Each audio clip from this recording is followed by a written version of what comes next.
Logan Pierce had built an empire on logic, power, and control. He had seen everything: success, betrayal, greed.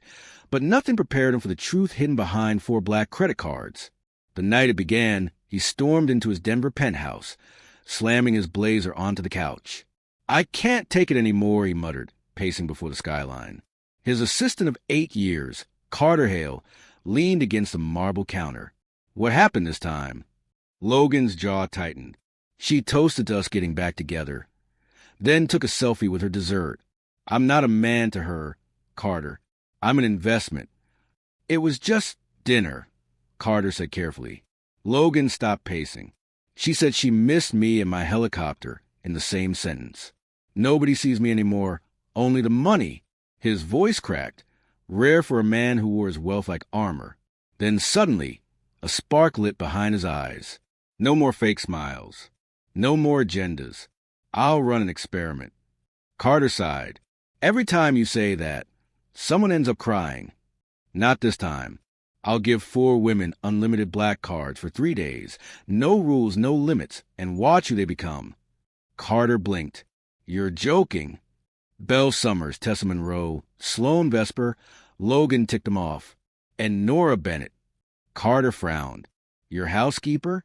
The woman who threatened you with a wooden spoon." Logan smirked. "Exactly. She's never asked me for anything. I want to see what she does with power." Carter groaned. "This isn't bold, it's reckless." But the next morning, 4 black envelopes sat on Logan's desk, names etched in silver. Belle Summers arrived first, polished, dazzling, and certain the world owed her admiration. She twirled the envelope. "A breakup gift or reconciliation bribe?" "Neither," Logan replied. 3 days. No limit." Her grin was smug. "Finally admitting I'm priceless." Tessa Monroe came next, sharp, composed, eyes calculating. "You're not dying, are you?" "Not yet. Consider it a gift." Sloane Vesper followed, elegance personified, suspicion in every glance. "What's the catch?" "No catch. 3 days." Her smirk said she already had a plan. Then came Nora. She entered not to the grand doors, but from the hall, a dish towel over her shoulder. "Boss, that oven's coughing again." Logan handed her the envelope. "Take it." She frowned. "You're firing me?" "It's a gift. 3 days. Anything you want." "Anything?" she echoed. "Yes." She stared at him like he'd gone mad, but took it anyway. Hours later, Carter scrolled to the first wave of transactions. 3 helicopter rentals, a $15,000 gown, a gala planner. Logan nodded. Predictable. And Nora? Carter hesitated. Groceries, paint, diapers, secondhand toys, and 200 hot dogs. "Hot dogs?" Logan asked slowly. 200. For a moment, Logan said nothing. Then a slow smile spread across his face. "Now, that's something I didn't see coming." The next day, curiosity gnawed at him. He couldn't sit still. He had Carter trace the van Nora had rented and drove himself to the address, a modest neighborhood far from Denver's luxury skyline. At the end of a quiet street stood a brick building with a weathered sign, Riverside Haven Children's Home. Out front was a van, its back doors open. Nora was unloading boxes, toys, paint cans, groceries, her laughter carrying through the air. She wore jeans and a messy bun, completely out of place in Logan's world, but utterly radiant. He watched from across the street, something unfamiliar stirring in his chest. Finally, he crossed over and introduced himself at the front desk. "Logan Pierce," he said to the woman behind the counter. "I heard you do good work here." The woman smiled. "Helen Whitaker, director of Riverside Haven. We only manage because of people like Nora. She's here every week. And today, thanks to her, the children are having a special party." Logan blinked. "Nora?" Helen nodded. "A blessing."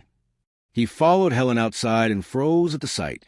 Balloons tied to trees, tables covered in bright paper, kids running everywhere. And in the center of it all, Nora dressed as a clown, her red nose slipping sideways as she twisted balloons for laughing children. One popped. She laughed louder than anyone.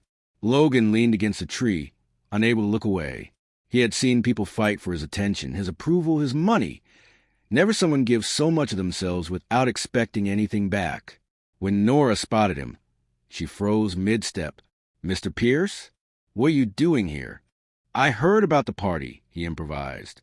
"Thought I'd contribute." She eyed him. "From who?" "I have contacts." "Uh-huh," she said skeptically. "Well, if you're here, grab a spatula. We've got 200 hot dogs to serve." Logan laughed. 200? Better get moving, boss. Those kids eat fast.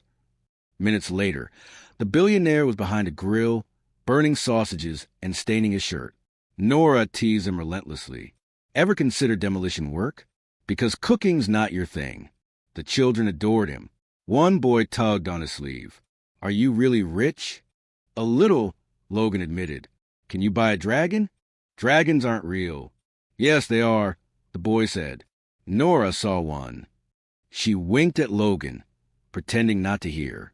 By sunset, he was exhausted but lighter than he'd felt in years. Watching Nora laugh with those kids, he realized what true joy looked like. When he asked why she did it, she just shrugged. "Because someone has to. These kids deserve to smile. I don't get paid, but I get the best reward there is." For once, Logan had no clever reply. Just silence and something new burning inside him. That night, he couldn't stop thinking of her. The next afternoon, he found her in the kitchen, humming off-key while scrubbing pans. "Nora," he said, "come have coffee with me." She blinked. "Coffee? With you? Are you having a midlife crisis?" "Maybe. Humor me." She sighed. "I don't exactly own fancy clothes." "You don't need them." 20 minutes later, they sat in a small cafe, sipping coffee like two old friends. Nora smirked. "So this is rich people coffee. Tastes the same as mine." "That's the point," Logan said. Normal. For the first time, the man who had everything realized that simplicity was what he'd been missing all along. But neither of them knew. The experiment wasn't over yet, and the real test of character was still to come. Logan Pierce was a man of logic and control, but after that coffee with Nora Bennett, control was the one thing he'd lost. Her laughter echoed in his mind like a song he couldn't turn off. The woman who scrubbed his floors had somehow scrubbed away the cynicism coating his soul. He'd set out to expose greed. Instead, he'd found grace. Yet while Nora brought peace, the other 3 women brought proof of his old beliefs. Belle Summers flaunted her card at a charity gala, dripping in diamonds, making sure every photo caught her best angle. Tessa Monroe transformed her gift into a business pitch, showing Logan chart of how she invested the funds to impress him. And Sloane Vesper? She outdid them all, hosting a lavish gala at the Colorado Convention Center, pretending it was for a cause, though the only thing being elevated was her own reputation. That night, Logan attended Sloane's event in a sharp tuxedo. Carter at his side. "I can already feel the vanity in the air," Carter muttered. Logan gave a half smile but stopped short when his eyes found Nora. She stood quietly near the back in a simple navy dress, her hair swept up, not a trace of pretense about her. She wasn't there for attention. She was there with Helen Whitaker, showing donors pictures of the children from Riverside Haven.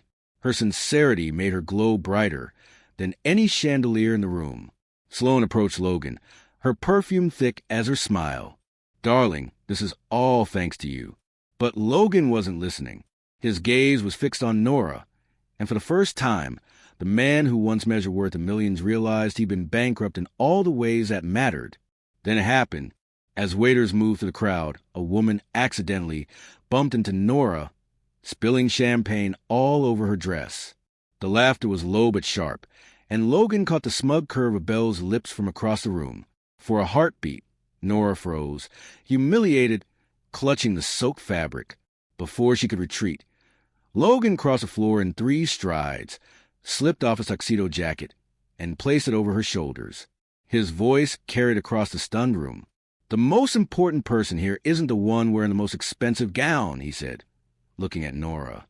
"It's the one who's actually changing lives." Silence. Then whispers. Nora's eyes softened with gratitude. For the rest of the night, He stayed by her side. And though society's eyes burned into them, Logan didn't care.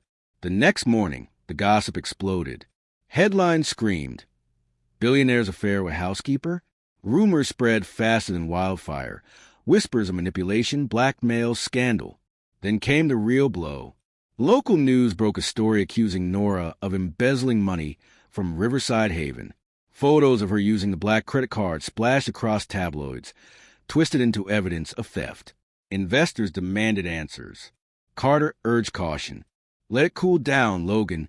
If you defend her now, they'll crucify you too." But Logan's silence was worse than any attack. When he finally confronted Nora, doubt flickered in his voice. "Tell me the truth. Did you take anything?" Her face paled. "After everything you've seen, you still think I'd steal from those kids?" "I don't know what to think," he admitted, hating himself for the words.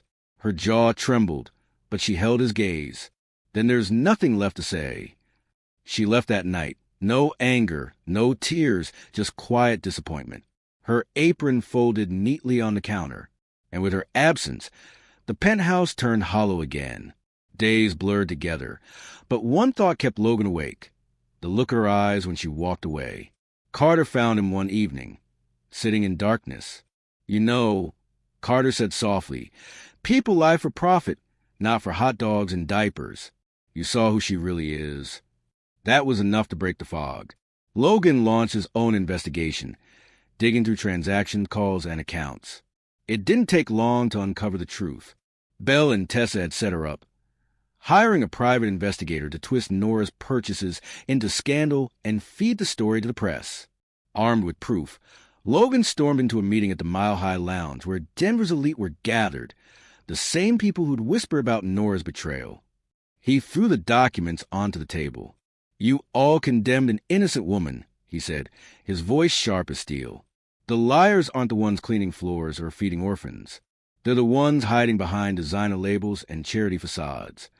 Gasps filled the room. Within hours, the truth was public. Belle and Tessa's reputations crumbled.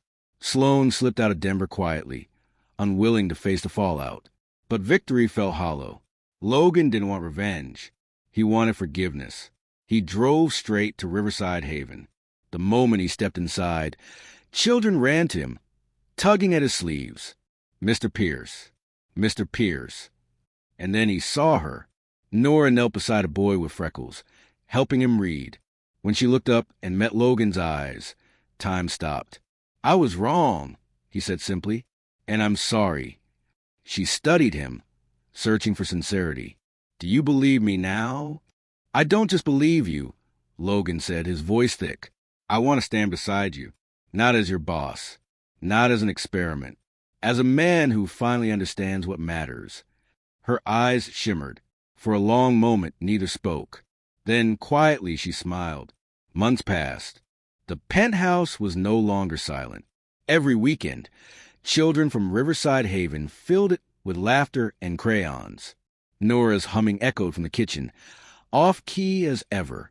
Together, she and Logan founded the Pierce Bennett Foundation, expanding Riverside Haven into one of Denver's largest outreach programs.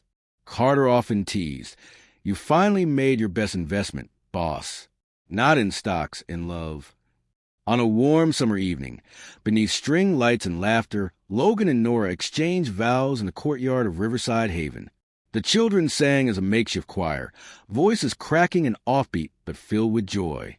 There were no paparazzi, no champagne towers, no designer gowns, just the scent of fresh flowers, the sound of children giggling, and two souls who had found home in each other. Logan looked into Nora's eyes and whispered, "You gave me something money could never buy, a heart." And she smiled, replying, "You gave me something I never thought I'd find, trust." When the night faded, Logan stood watching the lights dance above them, realizing that the richest thing he'd ever owned wasn't his empire. It was this moment. For the first time in his life, Logan Pierce wasn't alone at the top. He was exactly where he belonged. Home,